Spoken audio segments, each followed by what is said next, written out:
Salin wa ala alihi washabihi ajmain amma ba'd. Puji syukur kehadirat Allah Subhanahu wa taala karena telah melimpahkan rahmat dan karunia-Nya sehingga kita dapat hadir dan berkumpul di Zoom meeting ini. Tak lupa selawat serta salam kita sampaikan kepada sebaik-baiknya panutan Nabi besar Nabi Muhammad Shallallahu alaihi wasallam. Yang terhormat kepada Bapak Dr. Muhammad Rahmawan Arifin SEMSI selaku Dekan Fakultas Ekonomi dan Bisnis Islam UIN Raden Mas Said Surakarta. Yang kami hormati Ibu Septi Kurnia Prastiwi SEMM selaku Kepala Laboratorium FEBI UIN Raden Mas Said Surakarta. Yang kami hormati Ibu Naili Amalia SEMM sebagai pemateri kita pada kegiatan praktikum pagi hari ini. Perkenalkan, saya Berlian Oktavia Maya Dewi, Asisten Laboratorium Praktikum Pasar Modal 2022, selaku MC pada praktikum pagi hari ini. Baik, selanjutnya saya akan membacakan susunan acara pada praktikum hari ini. Acara yang pertama pembukaan, acara yang kedua pemaparan materi oleh Ibu Naili Amalia SEMM, acara yang ketiga tanya jawab, dan acara yang terakhir penutup. Menginjak acara yang pertama adalah pembukaan, marilah kita buka kegiatan praktikum pertemuan pasar modal yang ke-6 ini dengan bacaan basmalah bersama-sama. Bismillahirrahmanirrahim.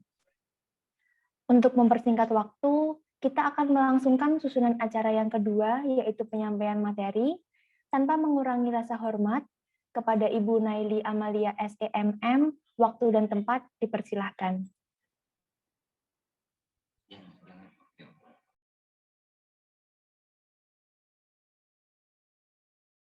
Cek. Suara saya sudah kedengaran ya? Sudah, Bu. Oke, sudah ya. Sebentar, saya share screen dulu.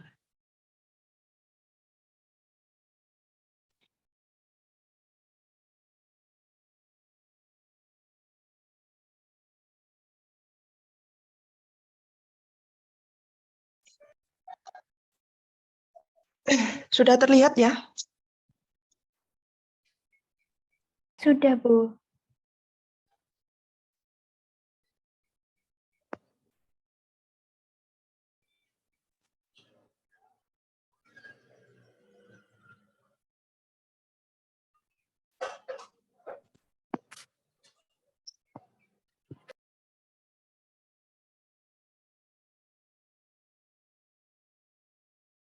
Ya, Assalamualaikum warahmatullahi wabarakatuh. Selamat pagi semuanya.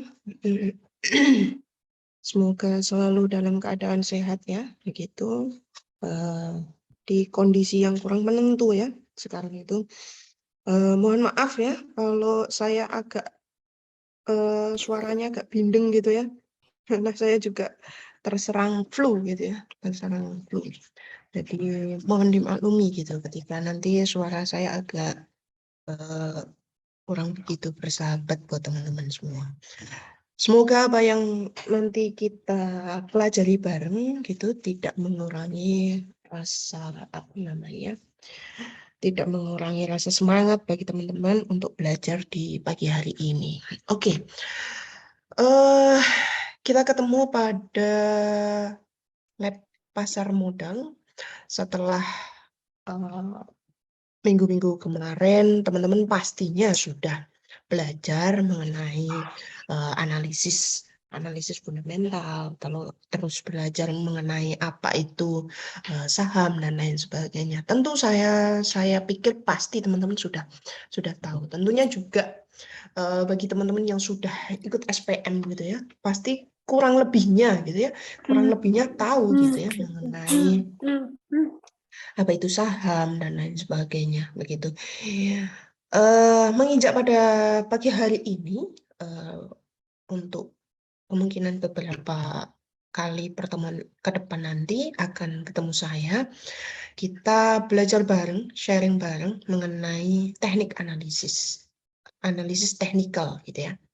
Analisis teknikal. Kalau kemarin-kemarin sudah berpikir bagaimana kita belajar mengenai fundamental, ataupun kita kenalan dengan namanya saham gitu. Kalau sekarang kita melakukan analisa ya, tapi dari sisi teknikal gitu. Oke, langsung saja. Sebenarnya saya pengen sharing dulu.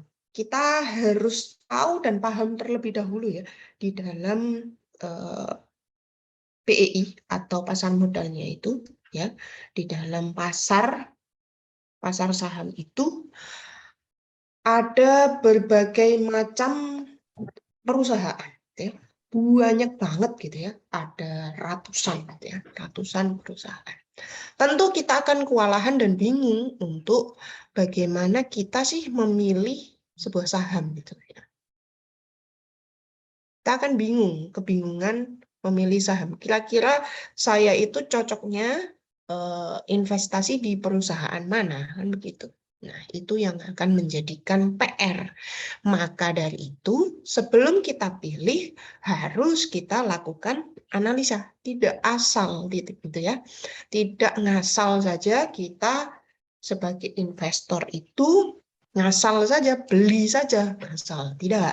Tapi kita tentunya harus memiliki dasar, memiliki dasar untuk memilih sebuah perusahaan itu, untuk kita investasi itu, maka dilakukanlah sebuah analisa. Walau pada dasarnya tidak ada analisa yang 100% benar, tidak ada juga analisa yang 100% akan salah. Kenapa dibutuhkan sebuah analisa? Ya. Dibutuhkan sebuah analisa karena setidaknya kita meminimalisir kesalahan dan mendekati kebenaran. Jadi tidak ada yang namanya 100% gagal dan tidak ada namanya analisa, sebuah analisa itu 100% benar, itu di situ. Ya.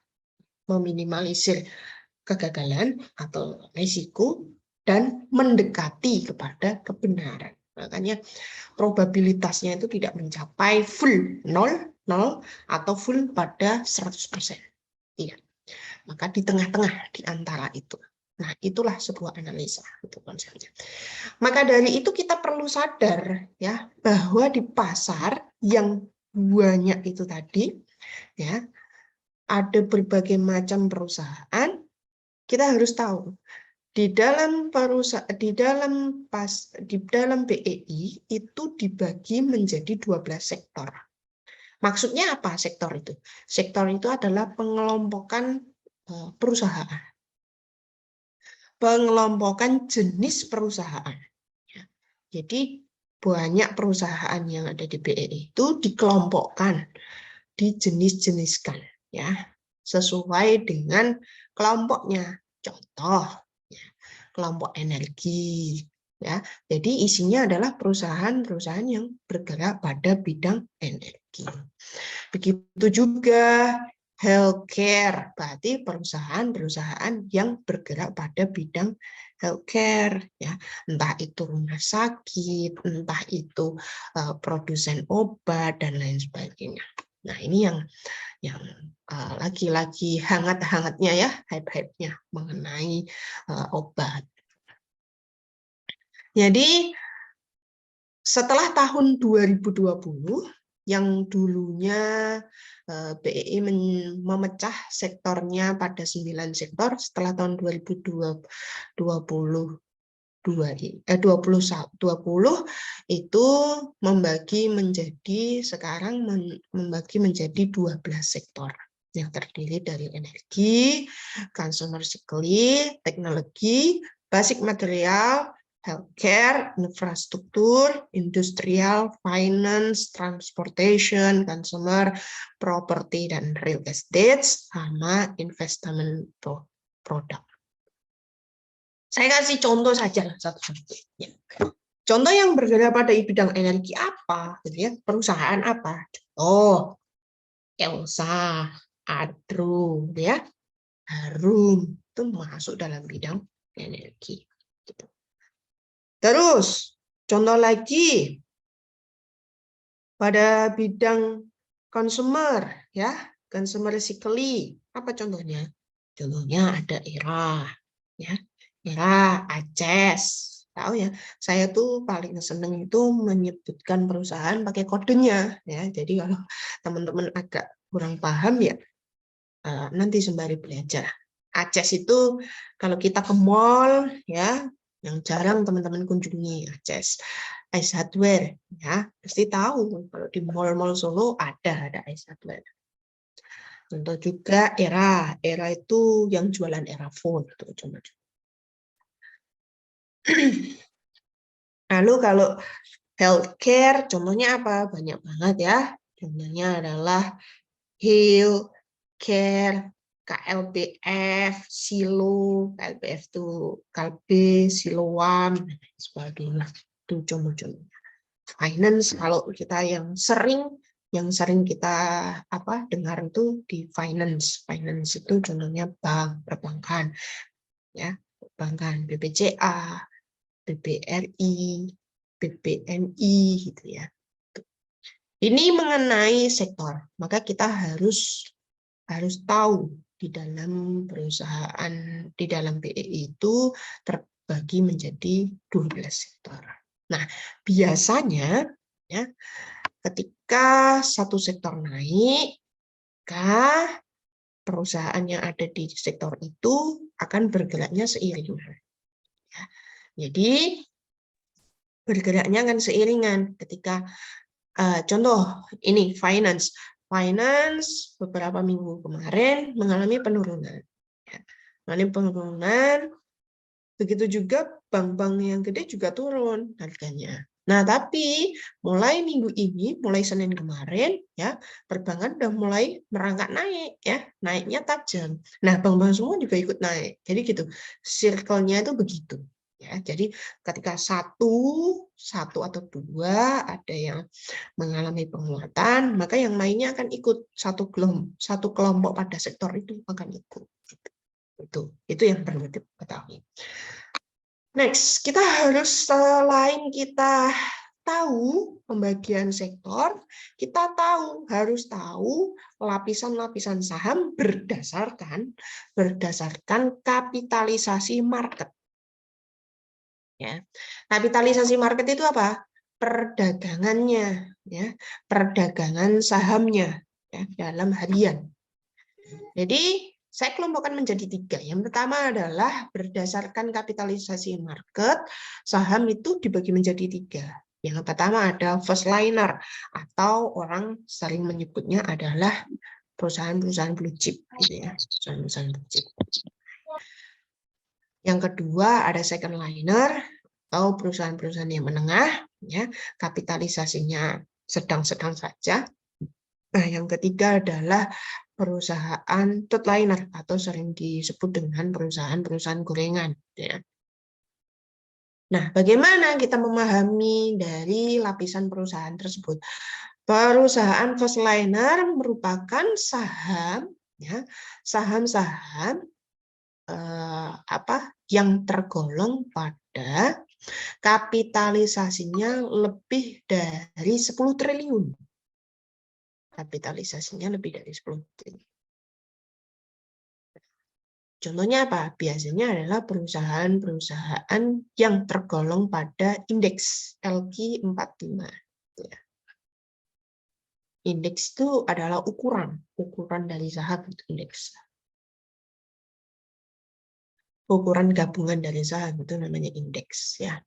Contohnya apa? Contoh pada saham-saham yang tergolong blue chip yang mana? TLKM, BPCA, ICBP, BBNI. Jadi perusahaan-perusahaan yang gede yang mampu menggerakkan, ya, yang mampu menggerakkan dari pergerakan IHSG atau indeks harga saham gabungan. Tuh pada first line. Jadi transaksinya itu dalam tempo 1 hari itu lebih dari 10 triliun. Terus yang kedua adalah second liner, saham-saham yang second liner, yaitu kapitalisasinya, market caps-nya berada di kisaran 500M hingga 10T. Ya, 500M hingga 10T. Market caps-nya segitu. Nah, sentimennya ini ya, saya kasih tahu juga sentimennya atau tingkat volatilitasnya. Ya.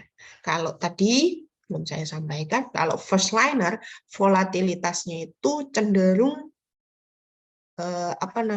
kecil. Volatilitas itu perubahan harga dalam chart itu kecil first liner. Kalau second liner itu jauh lebih tinggi. Volatilitasnya itu jauh lebih tinggi. Bisa dalam tempohan 1 hari itu bisa mencapai 5%-an. Kenaikan atau penurunannya sampai 5%-an. Tapi kalau yang first liner paling 2%, 3% segitu gitu. Tiap hari ya.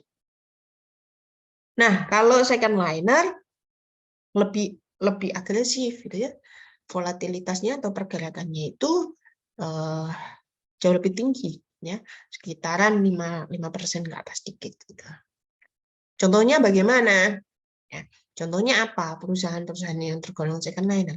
Contohnya Pewon, Asri, terus BSDI, Java, itu masuk dalam bahan second liner, di mana kapitalisasi marketnya yaitu sekitaran 500M hingga 10T. Yang ketiga, nah ini perusahaan-perusahaan yang paling volatile. Maksudnya paling volatile gitu gimana? Paling volatile itu maksudnya adalah volatilitasnya sangat tinggi, ya. Jadi perubahan harganya itu drastisnya tinggi. Jadi transaksi market cap-nya itu di bawah 500M. Ya, di bawah 500M. Jadi bisa dikatakan saham ini adalah tiba-tiba naik, juga tiba-tiba turun, gitu. Ya, mudah juga dimanipulasi oleh trader-trader, gitu ya. Nah, sifatnya adalah volatil. Tapi inilah yang membedakan, ya. Inilah yang membedakan kenapa saham jauh lebih aman ketimbang trading pada yang kemarin-kemarin itu sudah ditangkap-tangkap gitu ya. Tentu perbedaannya jauh banget. Perbedaannya jauh banget. Kalau teman-teman sudah belajar SPM, ya, sudah ikut SPM pasti tahu. Dari sisi keamanan dan lain sebagainya, saham itu pasti aman. Terus selanjutnya yang kedua adalah saham itu ada tingkat maksimum dan minimum dalam pencapaian volatilitas. Tapi kalau di trading itu tidak ada maksimum minimum dalam harian itu pencapaian volatilitasnya nggak ada. Jadi kalau kita lihat chart di saham-saham di trading yang kemarin ketangkap itu bisa naik kenceng, bisa turunnya juga kenceng. Tapi kalau di saham ya di BEI itu tidak boleh lebih dari 20% per hari. Tidak boleh lebih dari 20%. Berarti maksimal 1 hari itu mencapai mentok itu adalah kenaikannya pasti 20%. Begitu juga dengan penurunannya. Pasti 20%. Dan saham-saham yang mengalami ketidakwajaran, baiknya di BEI itu begini, saham-saham yang tidak memiliki tingkat kewajaran, tidak wajar gitu ya, tidak wajar seperti biasanya, pasti akan diperingatkan oleh BEI. Apa artinya? Bisa disuspend, ya, atau dalam pantauan. Kira-kira sahamnya kenapa ini? Kok tiba-tiba bisa transaksinya di luar dari kebiasaan? Maka saya katakan saham pada lapisan third liner itu saham yang memiliki resiko paling tinggi. Ya, resikonya paling tinggi. Bisa jadi dia disuspend, bisa jadi dia tiba-tiba volatilitasnya berbahaya, dan mudah juga dimanipulasi transaksinya, gitu ya. Gitu. Itu di saham Tetainar. Maka tidak disarankan bagi pemula atau teman-teman yang masih belajar itu membeli saham di saham-saham yang terlainar. Ya, contoh-contohnya ada. Itu mengenai kita belajar mengenai pemilihan, bagaimana kita harus memilih perusahaan. Selanjutnya, kenapa kita harus melakukan analisis fundamental? Kenapa? Karl Marx mengatakan bahwa history repeat itself. History repeat itself. Maksudnya bagaimana? Sesuatu yang terjadi, sesuatu yang pernah terjadi, itu gambaran dari dirinya sendiri. Gambarannya begitu-begitu saja, ya. Kalau kita ngomong analisis, oh ini sorry ya, saya salah ketik. Harusnya teknikal, bukan fundamental. Kenapa harus teknikal? Ya? Suatunya histori. Jadi ketika kita belajar pada teknikal, itu kan lebih kita belajar pada gambar atau polanya. Pola dari sebuah grafik gitu ya. Pola dari sebuah grafik. Yang kita lihat dalam sebuah chart. Nah, chart itu atau gambar dari grafik itu polanya pasti akan kemungkinan atau kepastian itu akan berulang. Polanya ya begitu-begitu saja. Pergerakannya begitu-begitu saja.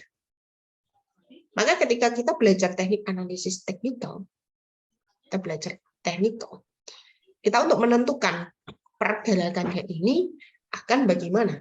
Beda kalau fundamental. Fundamental lebih kepada kinerjanya. Kinerja dari perusahaannya, ya, kira-kira perusahaan ini mampu bertahan atau tidak, kan begitu. Tapi beda kalau di teknikal.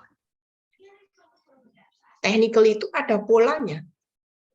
Grafiknya wujudnya gitu.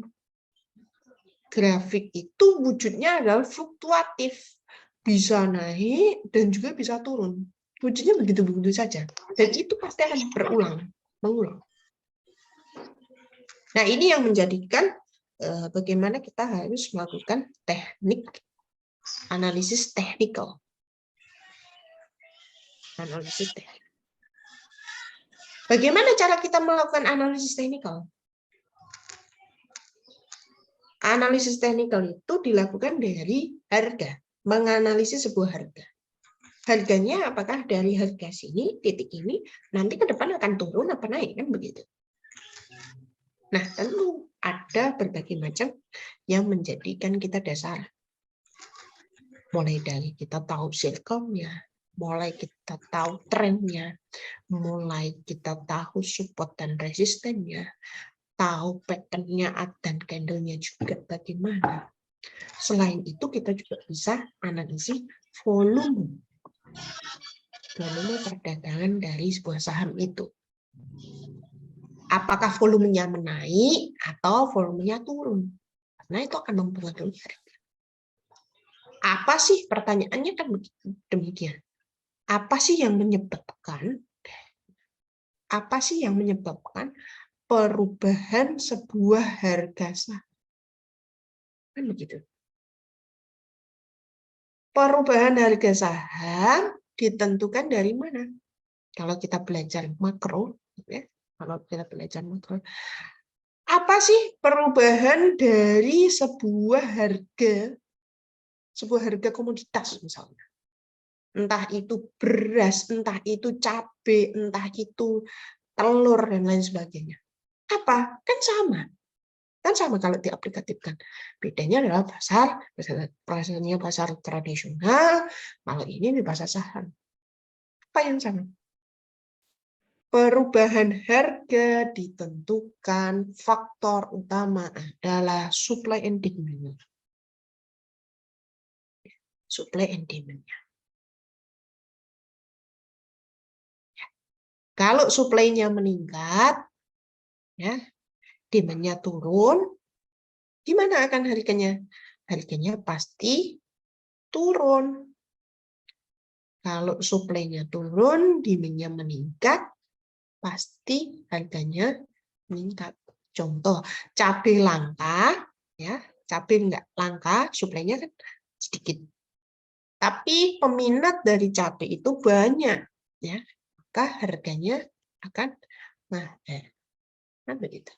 Begitu juga di dalam saham kan begitu.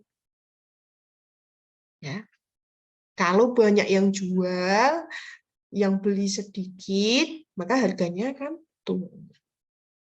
Tapi kalau yang beli banyak, yang beli banyak, yang menjual sedikit, maka harga akan naik. Begitu. Sama halnya, ya, konsep makro itu maka perubahan harga itu yang menjadi dasar itu pada permintaan dan ujinya di situ. Maka terjadinya fluktuasi sebuah harga itu di situ. Sama kalau kita dikonsepkan di pasar sama di saham sama saja. Nah, setelah itu kita harus tahu kalau kita teknik analisis teknikal, kita lihat berdasarkan chart. Ya. Kita lihat berdasarkan garis. Ya. Chart itu dibagi menjadi 3. Ada bar chart, ya, ada line chart, ada candlestick chart. Chart itu dibagi menjadi 3. Ada bar chart, line chart, sama candlestick. Tapi pada umumnya, yang paling sering digunakan adalah jenis candlestick. Candlestick yang sering digunakan. Kenapa? Karena candlestick itu dianggap chart yang paling baik dan mampu menggambarkan keadaan itu secara menyeluruh. Karena di dalam candlestick itu mampu menunjukkan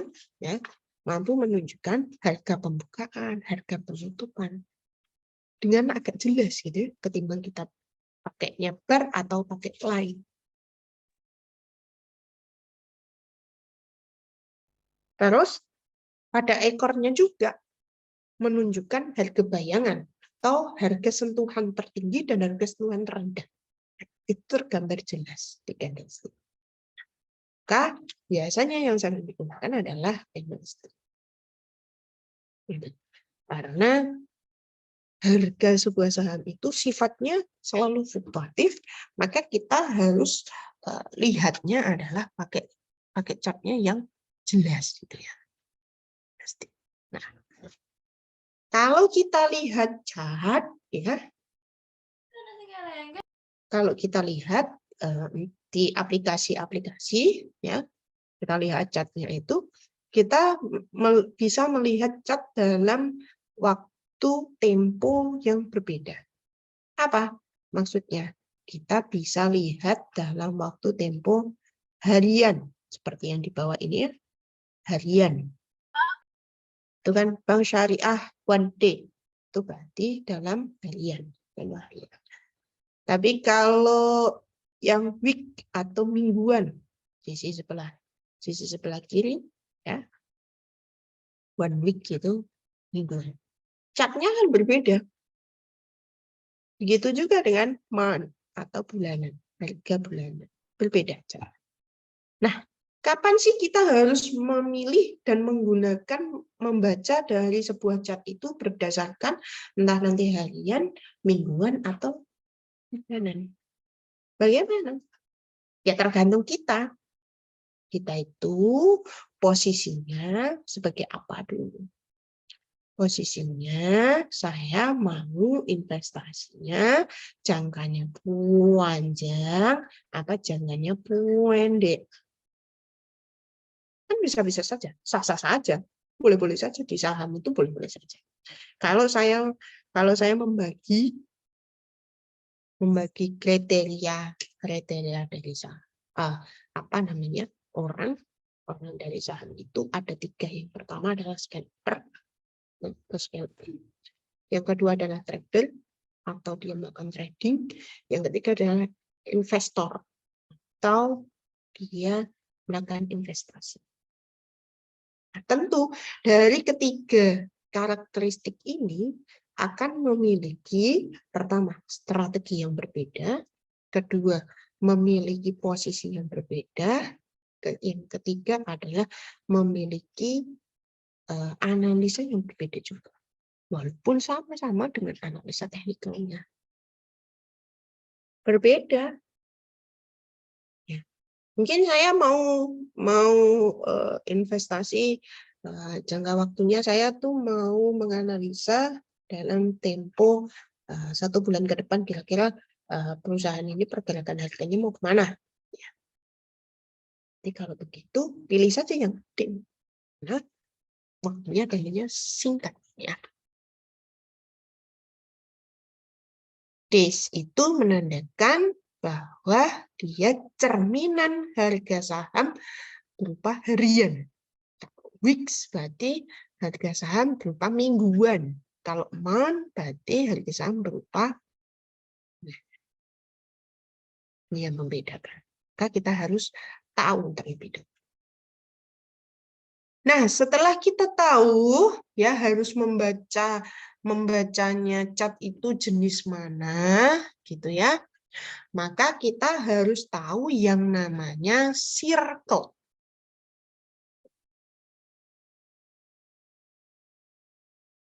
Jadi mengatakan bahwa analisa teknikal itu history itself. History itself. Jadi polanya ya begitu-begitu saja. History itself ya polanya ya begitu-begitu saja. Maka kita harus tahu pola atau circle-nya. Circle dari sebuah saham. Bentuknya grafik ya begitu. Wah, ada mulai penurunan, naik, nanti akan turun lagi, naik lagi. Begitu terus, seterusnya begitu terus. Nah, begitu. Circle-nya sama. Maka mengatakan tadi Mark itu mengatakan historical itself.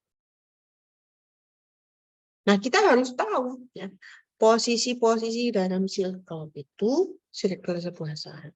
Kita harus tahu. Yang pertama ada fase yang ya.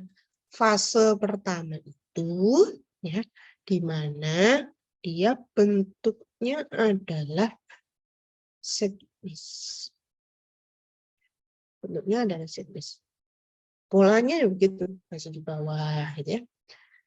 Bisa dikatakan fase pertama itu dijadikan sebagai tahap akumulasi. Sebagai tahap akumulasi. Nah, dianggap posisi harga saham itu berada di harga mencapai titik terendah suatu harga saham. Mencapai titik terendah dari suatu harga saham. Jadi posisi akumulasi. Bisa juga posisi ini bisa dijadikan sebagai posisi untuk buy atau membeli.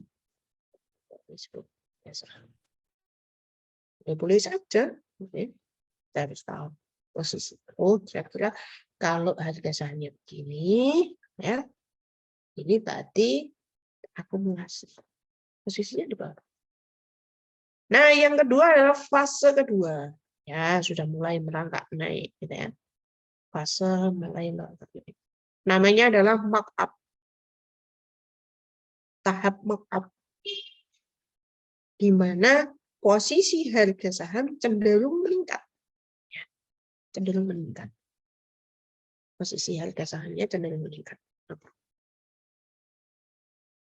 Nah, posisi ini sering dikatakan sebagai posisi bullish atau trennya meningkat. Nah, ketika nanti sudah tembus dari yang resisten, namanya breakout ya. Breakout, tembus resisten, ini bisa dijadikan sebagai titik puncak untuk tahu langkahnya ke depan kan ada kenaikan. Nah, yang ketiga adalah fase ketiga adalah titik puncak. Titik puncak sebuah saham. Namanya terdistribusi. Titik distribusi. Di mana di dalam titik ini dijadikan orang-orang itu pada melakukan yang namanya aksi TP atau taking profit. Aksi taking profit. Karena fasenya udah mencapai atas nih. Dan itu saja. Nah, setelah itu ketika di dalam fase 3 atau fase terdistribusi ya, dia mengalami yang namanya penurunan atau breakdown ya, maka melanjutkan fasenya, fase keempat, yaitu fase markdown atau fase pada penurunan.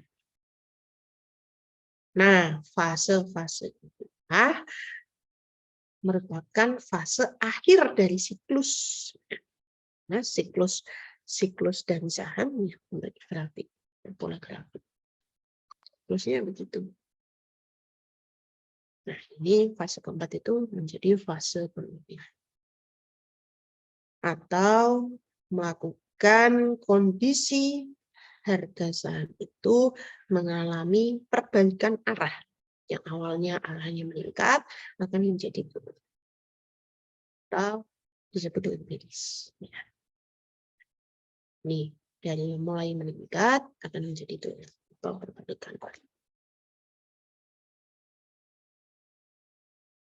Terus setelah kita paham dan sadar mengenai circle, ya posisi dari circle bentuknya begitu saja, ya fluktuatif, maka kita harus tahu, ya di mana posisi kita pas waktu beli, kapan posisi kita beli, kapan posisi kita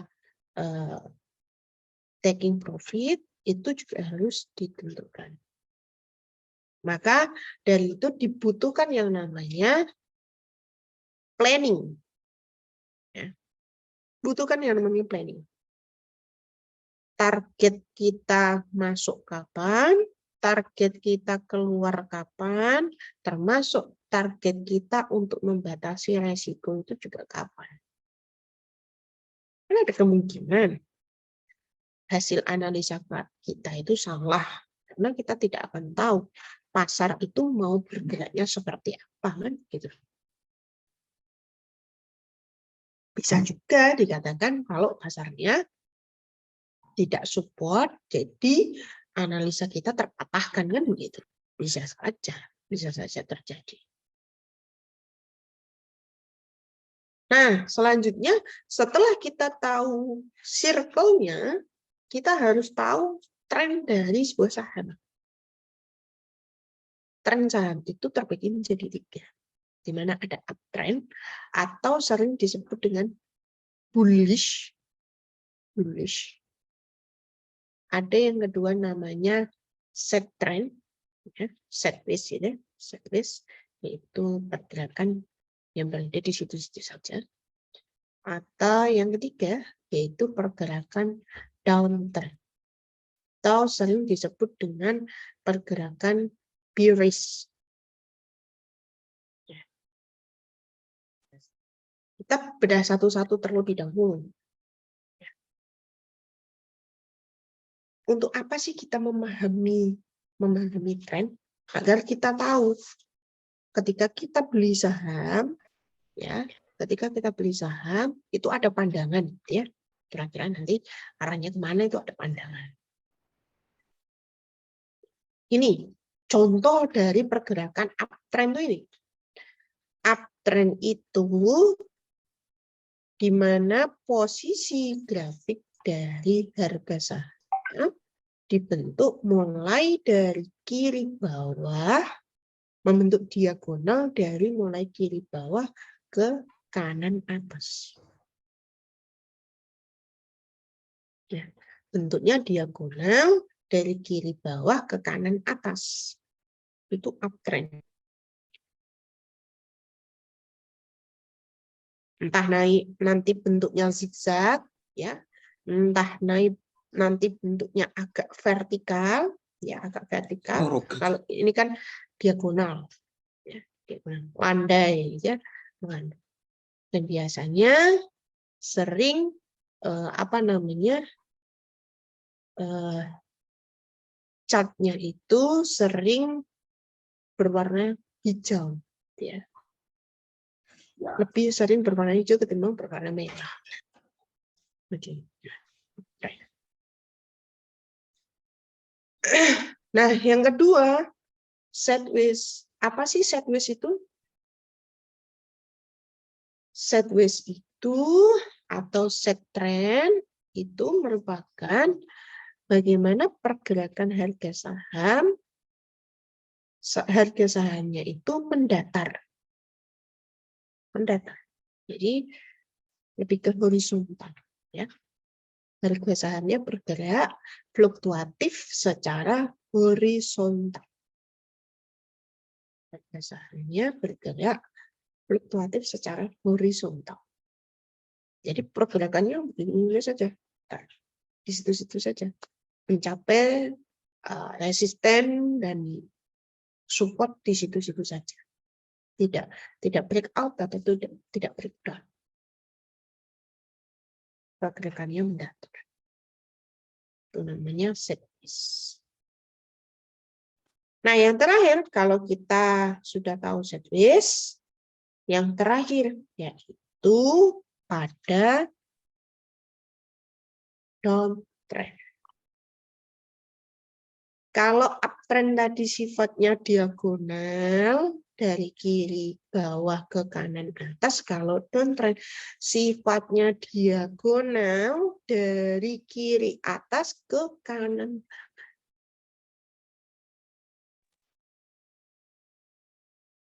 Dari diagonal kiri atas ke kanan. Kenapa? Dia adalah di mana catnya condong didominasi oleh cat-cat berwarna merah. Catnya didominasi oleh cat-cat berwarna. Nah, ini yang perlu kita ketahui sebelum kita melakukan pemilihan, pembelian saham, perlu kita ketahui fase circle-nya di mana,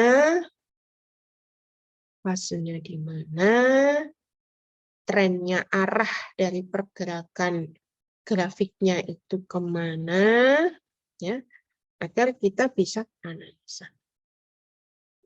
Karena analisa teknikal merupakan dasar untuk membeli saham. Analisa teknikal itu sebagai dasar untuk membeli saham. Maka sadari pada fase berapa Anda untuk melakukan buy. Ya. Fase berapa Anda untuk melakukan buy. Serta amati dengan cermat trennya itu bagaimana. Ya, tren harga saham itu bagaimana. Mulai dari tadi yang saya katakan, bisa kita menganalisa pada tren harian, mingguan, atau bulanan. Karena sebagai keragaman analisa kita, sehingga analisa kita itu tidak sepotong, ya, tidak sepotong. Maka teknik analisa teknikal itu sebagai dasar kita untuk membeli saham. Dan ingat kembali, ya, planning untuk membeli saham ketika Anda bertransaksi itu harus diterapkan seperti begitu. Oke, Begitu Mbak, mungkin untuk pertemuan pada pagi hari ini, materi yang bisa saya sampaikan.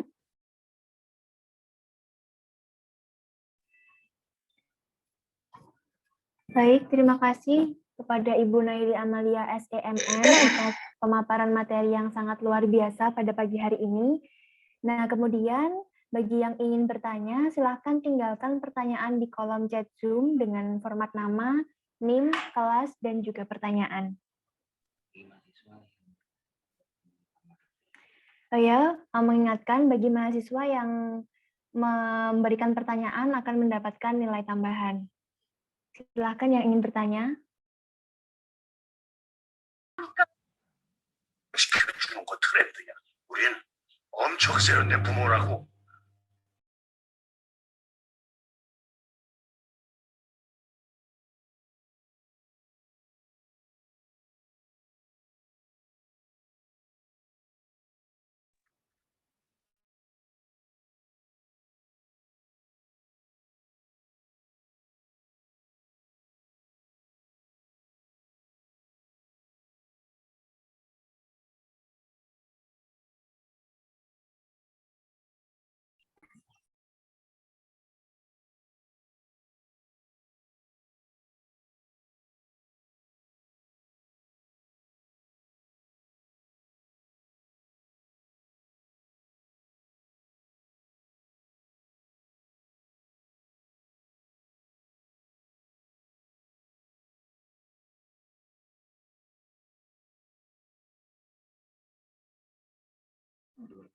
Boleh juga Mbak Octavia, langsung saja tanyanya, nggak usah di kolom chat ya. Iya, Bu. Ini ada yang bertanya dari Hana Nuhla, dari AKS 3F. Izin bertanya, planning yang seharusnya dilakukan dalam membeli saham bagaimana ya, Bu? Gitu, Bu.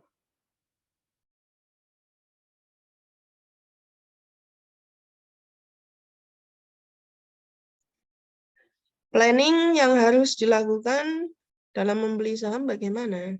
Ya, seperti saya katakan tadi ya. Harus di planning apa? Kapan kita harus beli ya?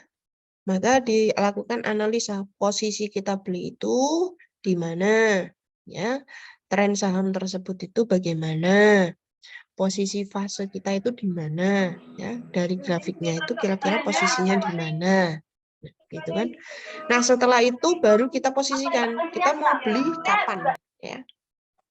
Nah, dilihat dari chartnya. Ya. Posisi chartnya itu bagaimana?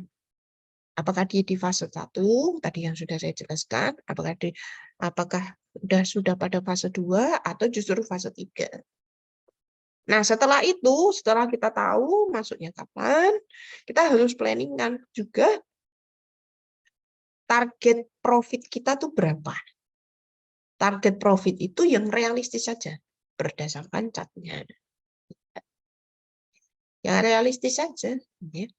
Jangan target profit saya harus 100%. Gitu. Nggak gitu juga. Ya. Harus dilihat dari chartnya itu bagaimana. Ya. Nah, setelah itu kita harus batasi resiko. Apa? Kita harus siap yang namanya CL atau cut loss. Ketika analisa kita tidak sesuai, maka kan akan terjadinya penurunan harga. Kan? Kalau ada penurunan harga, kita batasi resiko. Untuk apa? Untuk melakukan pembatasan modal dari kita. Sehingga nanti ketika justru dari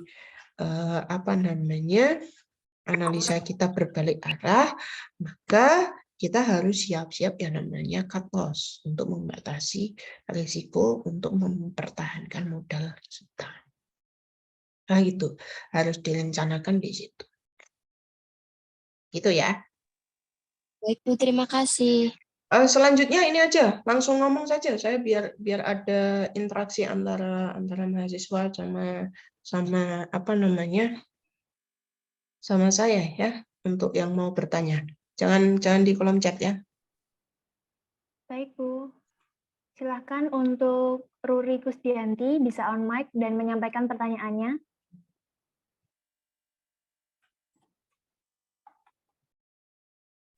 Baik, saya Ruri Kusdianti dari kelas AKS 3A izin bertanya kepada Ibu Naili, bagaimana si pembeli saham ini bisa mendapatkan hasil berupa uang? Apakah dari perusahaannya atau dengan cara kita menjual saham yang kita beli tadi sebelumnya? Terima kasih.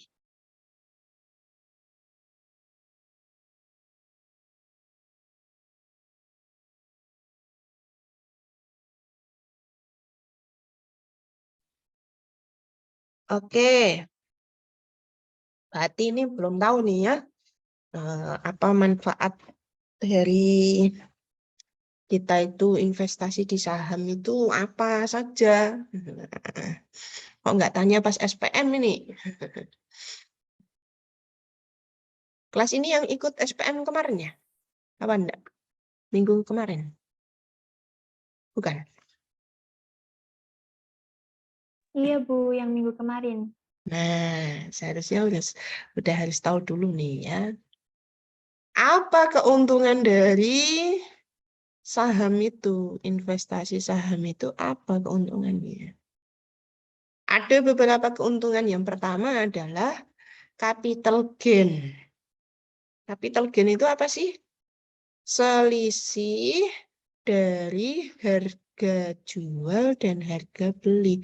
Yaitu wujudnya uang semua. Uang semua itu wujudnya. Hasil berupa uang, yaitu emang uang wujudnya. Kan kita beli saham juga pakai uang kan gitu. Kita beli saham itu pakai uang kan, kita deposit di saham kan pakai uang. Begitu ya, Mbak Utavia. Terus selain kita dapat capital gain, kita dapat apa? Dapat yang namanya dividen. Kalau capital gain adalah selisih harga jual dan harga beli, kalau dividen adalah pembagian hasil keuntungan yang diberikan kepada investornya. Kalau di dalam dividen itu kan setiap perusahaan belum tentu atau belum mesti membagikan dividennya. Maka banyak dari orang-orang itu justru memanfaatkan dengan keuntungannya apa? Di capital gain-nya. Maka kita analisa sebuah saham melalui teknik analisis teknikal dan fundamental itu maksudnya ya buat ini, buat nyasar capital gain-nya, dapat capital gain-nya. Nanti kalau dijual akan dapat keuntungan kan begitu. Bukan ngomong saham deh, ngomong emas saja begitu, beli emas saja begitu, pengen begitu kan, pengen dapat untungnya dari mana? Dari jualnya kan. Kalau jual sama harga belinya kita pengen dapat untung kan begitu, sama saja. Nah, bedanya jauh wujudnya saja. Ini transaksi emas, yang satu transaksi saham, gitu.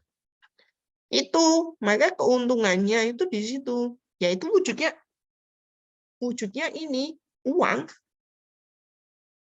wujudnya uang justru.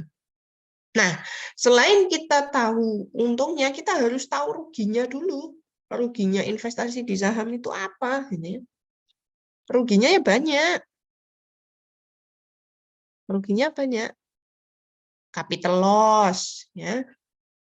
Yang saya katakan tadi, ketika analisanya tidak sesuai, maka harganya tidak akan terjadi penambahan harga, justru akan penurunan. Maka akan dapat rugi, gitu. Terus selanjutnya, ketika kita asal-asalan pilih perusahaan itu disuspend. Ya, suspend itu pembekuan dari perusahaan yang sekiranya perusahaan itu tidak memenuhi syarat dari BEI, maka akan dibekukan. Dan itu tidak akan bisa ditransaksikan dan tidak akan tahu perusahaan itu kalau kita sudah beli saham dari perusahaan itu otomatis kita tidak bisa mengambil uangnya. Atau kita beli ya lain, yang ketiga perusahaan yang dilikuidasi atau bangkrut gitu ya. Terus yang keempat, kerugiannya adalah perusahaan yang delisting atau perusahaan yang didepak atau keluar dari BEI. Kalau kita sudah beli sahamnya, kita bisa ambil. Nah, maka kita harus sadari dengan nyata bahwa resiko di dalam saham itu tinggi itu ya di situ. Selain mendapatkan keuntungan tadi yang saya katakan. Nah, gimana kalau saya tidak nyasar pengen ini Bu, pengen dapat keuntungan karena saya pengen dari investor, boleh-boleh saja. Silakan incar saja dari sisi fundamentalnya, incar perusahaan mana yang membagi sahamnya, dividen yield-nya tinggi gitu ya. Nah, itu berarti yang kamu incar kan gitu. Nah, bagian dividen itu 1 tahun sekali. Ada juga perusahaan-perusahaan yang gede, contohnya yang saya pernah rasakan itu ICBP, BPCA itu ada saham ada dividen interim atau dividen tambahan di nanti setelah keluar LQ4-nya ya. Atau laporan keuangan di kuartal ketiganya, 3 ke 4-nya. Gitu ya. Menjawab dari Ruri Yusdia Yanti.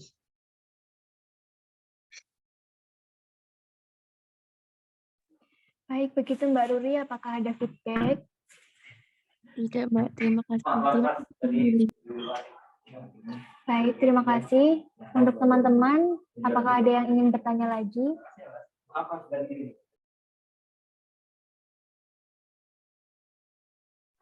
Untuk Mas Iksan Ramadan, silahkan on mic dan memberikan pertanyaannya. Baik, terima kasih Kak. Izin bertanya Bu.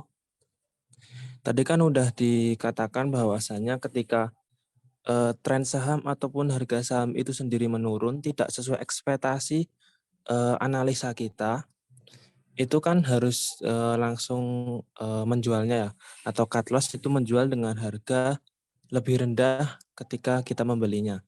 Nah itu apakah tidak lebih baiknya ditahan terlebih dahulu untuk mempertimbangkan progres ke depannya ataupun akan melakukan cut loss langsung. Nah, jika melakukan penjualan saham dengan harga yang lebih rendah, itu kira-kira batasannya itu berapa persen ya Bu? Seperti itu. Terima kasih. Oke, bagus banget pertanyaannya ya. Oke, apakah langsung cut loss atau kita hold dulu atau bagaimana? Tergantung. Jawabannya tergantung. Kita mantapkan dulu, kita itu posisinya jadi apa? Jadi investor atau jadi trader yang memanfaatkan swing trading, gitu kan? Kalau jadi investor, kita pengennya biasanya panjang, gitu ya, namanya panjang 1 tahun, 2 tahun, 3 tahun kan begitu. Nah, tapi kita lihat dulu. Maka saya katakan tadi, kita harus tahu circle-nya. Posisi kita beli itu di circle mana? Yang cocok kan di circle 1, circle 2, fase 1, fase 2 tadi.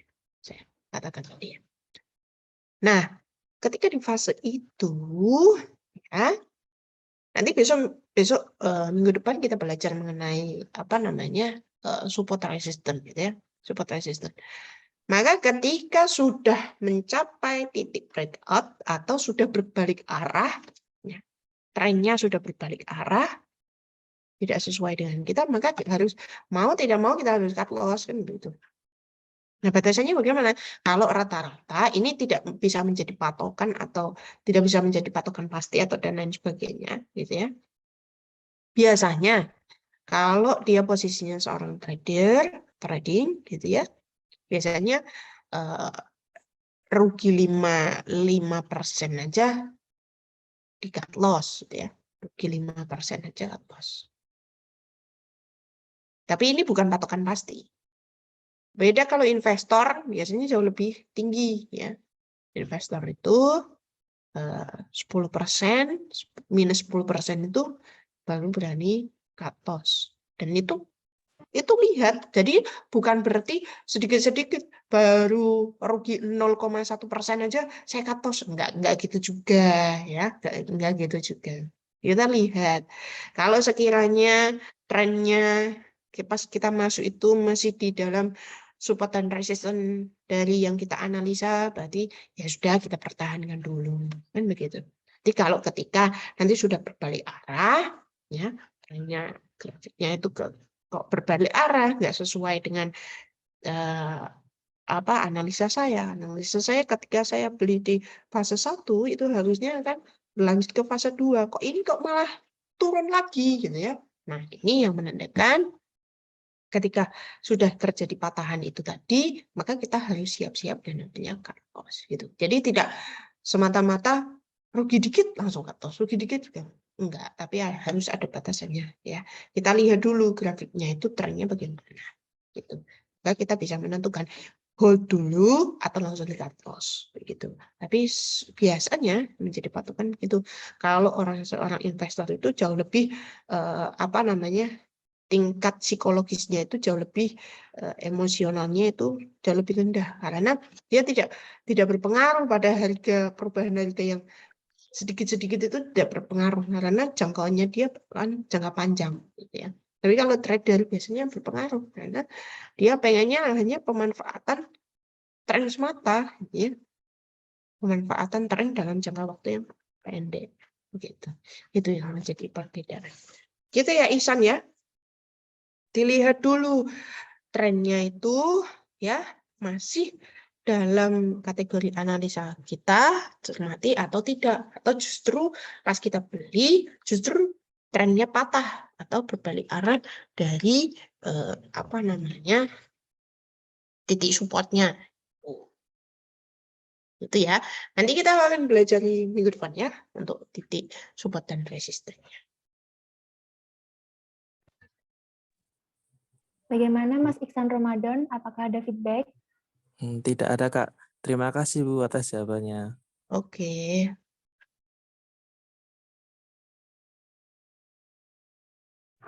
Silakan bagi teman-teman yang masih ingin bertanya, bisa open mic.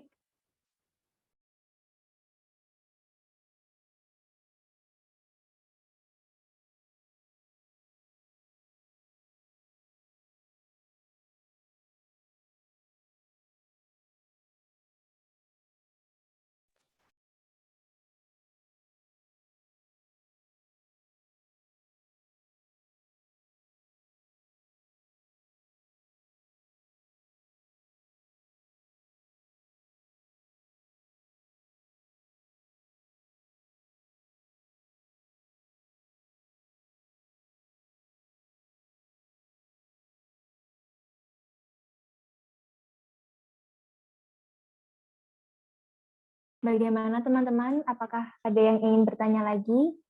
Mengingatkan untuk peserta yang aktif akan ada penilaian tambahan ya. Materi kali ini sangat bermanfaat, khususnya bagi teman-teman yang di dunia ekonomi, juga bisa mendalami tentang dunia pasar modal, terutama analisis teknikal. Silakan yang mau bertanya.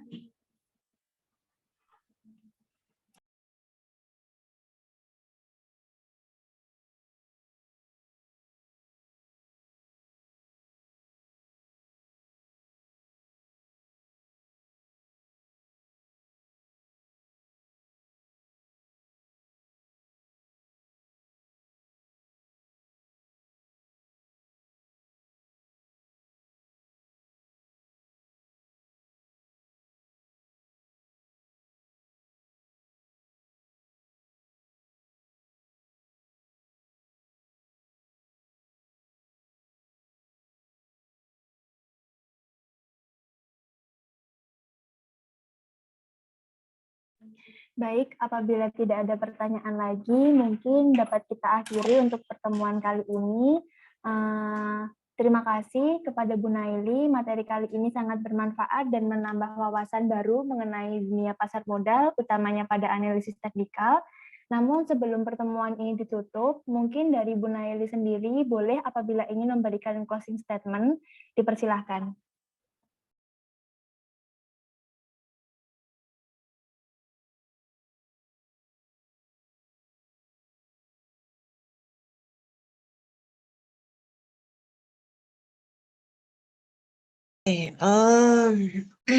Kalau kita belajar teknik analisa teknikal itu menjadi sebagai dasar itu ya, berdasar untuk kita beli saham. Nah, kita harus sadar dan pahami kita membeli saham itu ada untungnya dan ada resikonya. Itu harus kita pahami terlebih dulu. Dan kita harus sadar juga buat teman-teman ya, saham itu sifatnya adalah fluktuatif. Jadi ada masa di mana dia mencapai titik terendah dan ada masa juga dia akan mencapai titik atas gitu ya. Karena sifatnya trennya fluktuatif. Maka berbijaklah untuk memilih perusahaan atau memilih saham, jangan terlalu takut juga dan jangan terlalu FOMO atau ikut-ikutan gitu ya. Karena jika psikologis teman-teman nggak kuat gitu ya, maka akan mempengaruhi pemilihan teman-teman gitu. Maka didasarkan ketika beli saham, yaitu tadi harus ada planningnya terlebih dahulu dan ketahuilah pergerakan atau tren dari market itu bagaimana. Itu saja sih, Mbak. Baik, terima kasih Bu. Demikianlah acara di pertemuan ke-6 kali ini yang berisi materi analisis teknikal, membaca chart, support and resistance, dan trend line. Nah, mengingatkan bagi peserta praktikum, silahkan melakukan presensi di link yang dikirimkan di chat Zoom. Baik, marilah kita akhiri dengan mengucapkan hamdalah bersama-sama. Alhamdulillahirrabbilalamin. Alhamdulillah. Sampailah kita di penghujung acara pada praktikum pasar modal pagi hari ini. Terima kasih saya ucapkan kepada Ibu Naili Amalia SEMM yang sudah berkenan hadir dan memberikan materi pada pagi hari ini. Terima kasih saya ucapkan kepada peserta praktikum sekalian. Mohon maaf apabila ada kesalahan dari saya, baik perbuatan maupun perkataan. Wabillahi taufiq wal hidayah. Wassalamualaikum warahmatullahi wabarakatuh. Waalaikumsalam warahmatullahi wabarakatuh. Waalaikumsalam warahmatullahi wabarakatuh.